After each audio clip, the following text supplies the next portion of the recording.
एक युवती के मरने के बाद लोग सड़क पर हंगामा करते हैं, उसके शव को अंतिम संस्कार करने से इनकार कर देते हैं।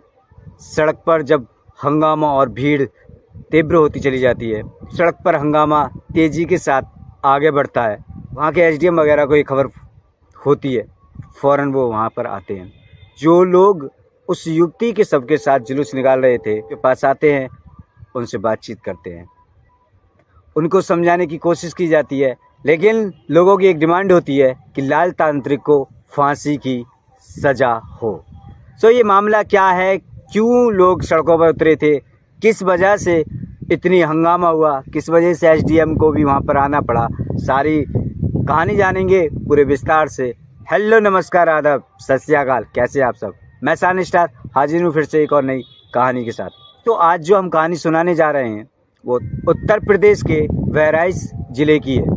होता यूँ है कि एक 26 साल की लड़की कई रोज़ से बीमार चल रही है, कई महीने हो गए उसे बीमार चलते चलते, लेकिन उसका इलाज नहीं हो पा रहा है। जैसे कि आपको पता ही है, कुछ लोग अंधविश्वासी होते हैं, अंधविश्वास पर ही ज़्यादा विश्वास रखते हैं। उन्हीं लोगों में से किसी ने उनको भी ये सलाह दी कि अपनी बच्ची को लाल तांत्रिक को दिखा दीजिए, वो इसका इलाज कर देगा।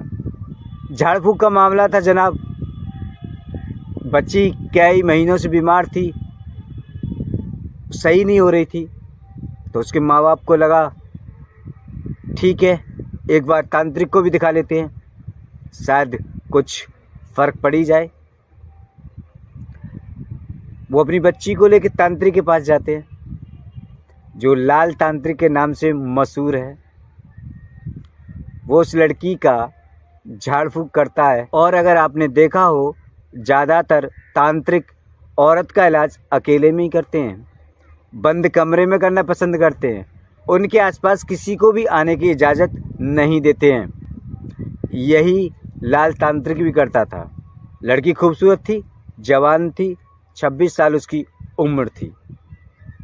तांत्रिक भाग गया और उसने उस लड़की के साथ रेप किया, दुष्कर्म किया, और इतनी बेरहमी के साथ उसके साथ रेप किया, दुष्कर्म किया कि उसके जो प्राइवेट अंग थे उसको भी उसने चोटें पहुंचाई थी। यहाँ तक कि वो लड़की बजाय ठीक होने के और ज़्यादा गंभीर हालात में पहुंच जाती है। इस लड़की की गंभीर हालत देखकर उसको लखनऊ के हॉस्पिटल में भर्ती कराया जाता, वहाँ पर उसका इलाज कराया जाता है। इलाज चल रहा होता है कि उसी दौरान उस लड़की की मौत हो जाती है। जैसे ही लड़की दम तोड़ देती है, उसको लेकर उसके घर पहुंचते हैं, तो परिवार वाले उस लड़की का अंतिम संस्कार करने से मना कर देते हैं और एक डिमांड करते हैं कि लाल तांत्रिक को फांसी की सज़ा हो। इस हंगामे की भनक एसडीएम और सीओ को लगती है। वो फ़ौरन उस हंगामे वाली जगह पर पहुंचते हैं और लोगों को समझाने की कोशिश करते हैं, लेकिन समझाने के बाद भी वो लोग अंतिम संस्कार करने से मना ही कर देते हैं। एसडीएम और सीओ ने उन लोगों को ये आश्वासन दिया कि हम उसको गिरफ्तार करके उसको यकीनन सज़ा दिलवाएंगे। लोगों को ये विश्वास दिलाया गया, हम उसको पक्का सज़ा दिलवाएंगे, आप हम पर यकीन करें, आप इसका अंतिम संस्कार करें।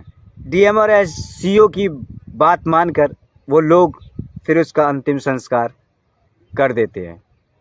प्रशासन और प्रशासन की टीम तब जाके कहीं चैन की सांस लेती है। सो दोस्तों, एक बात यहाँ पर याद करने वाली ये है कि इन चीज़ों पर बिलीव ना करें, ये फालतू की चीज़ें हैं, कभी भी फालतू की चीज़ों पर तो बिलीव ना ही करें। तांत्रिक भगवान नहीं है, तांत्रिक डॉक्टर नहीं है, ये आपको बेवकूफ़ बनाते रहते हैं और आप बनते रहते हो। ये अंधविश्वास है, इस पर विश्वास नहीं करना चाहिए, ख़ास तौर से झाड़ फूक करने वालों पर। सो दोस्तों, ये कहानी सुनाने का मकसद किसी का दिल दुखाना नहीं था, किसी की भावनाओं को ठेस पहुंचाना नहीं था। मैच आपको होशियार करना है, सतर्क करना था कि ढोंगियों से बचिए, तांत्रिक वांत्रिक कोई कुछ नहीं होता है। काश वो लड़की भी ना ये उसके पास जाती ना वो तांत्रिक इस तरह की घटना का अंजाम दे पाता। आपको ये कहानी कैसी लगी जरा सा कमेंट करके बता दीजिए। अच्छी लगी हो तो लाइक करिए, चैनल पर नए हैं तो सब्सक्राइब कर दीजिए। मिलते हैं फिर और नई क्राइम स्टोरी के साथ में, तब तक के लिए चाहते हैं आपसे इजाज़त। खुश रहें, खुशहाल रहें।